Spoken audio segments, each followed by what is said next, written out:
Weak spots in the world of tanks with Dangerously Incompetent. This episode, the Centurion Mk 7/1, British Tier 9 medium tank. Now this thing looks almost identical to the Centurion Mark 1, but if you look carefully you can see those little differences, such as, there, can you see that? Extra plate welded onto the front hull? Well, that would account for the increased armour on the front of the hull, on paper at least. And looking on paper for the turret does not look promising, because it's all down. Thinner on the front, thinner on the sides, and thinner on the rear. That's not good news. Well, let's have a closer look at it, shall we? In ye 3D model-y. So, well, there's the 120 armour on the whole front. Lower plate hasn't increased any.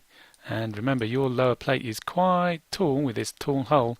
That's an easy place for people to shoot. Easy weak spot. It usually is on most tanks, but this case really is.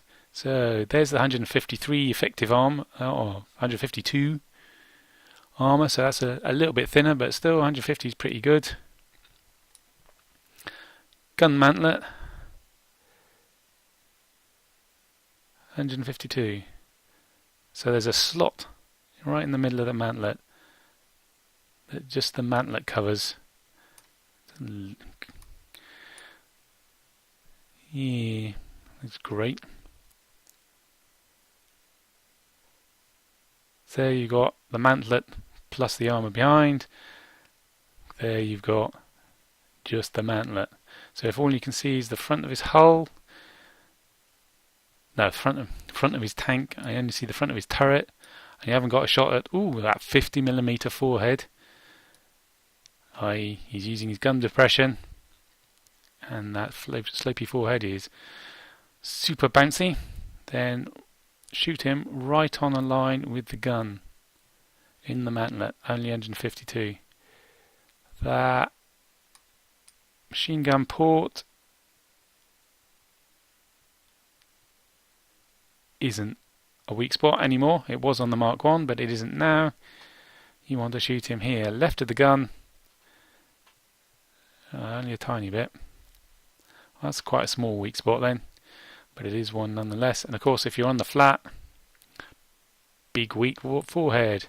Commander's coupler is also thin, but it's tiny. You're more likely to hit the top of the turret, sloping front top of the turret. Start side scraping maybe. What's this? A bit spaced armour, a bit more spaced armour, and then 50 mils of armour. So you can it's more likely to be track scraping than side scraping if you're desperate. But anything more than, what's that? 15 degrees, and you're just asking for trouble. So that's a very shallow track scrape. That's extra thick corner there. The beak is pretty thick. Yeah. Sides. There we go, 88. Easy. There's your big weak spot. If you're shooting at him in the side, the rest of the side armour is tiny bit spaced. Not much use at all. So yes. If he hasn't got his turret towards you, then there's the top bit. You don't want to shoot him in the track unless you want to immobilise him. Rear, easy. Roof, easy. 10mm. So, if you're above him, easy forehead, easy roof. If you're on level with him, easy forehead. If he's crest fighting, and that's the only place, and he doesn't expose his lower hull, that's the only place this armour scheme works. Because there you got super bouncy on your front upper hull, super thick, the only weak spot being right next to the gun.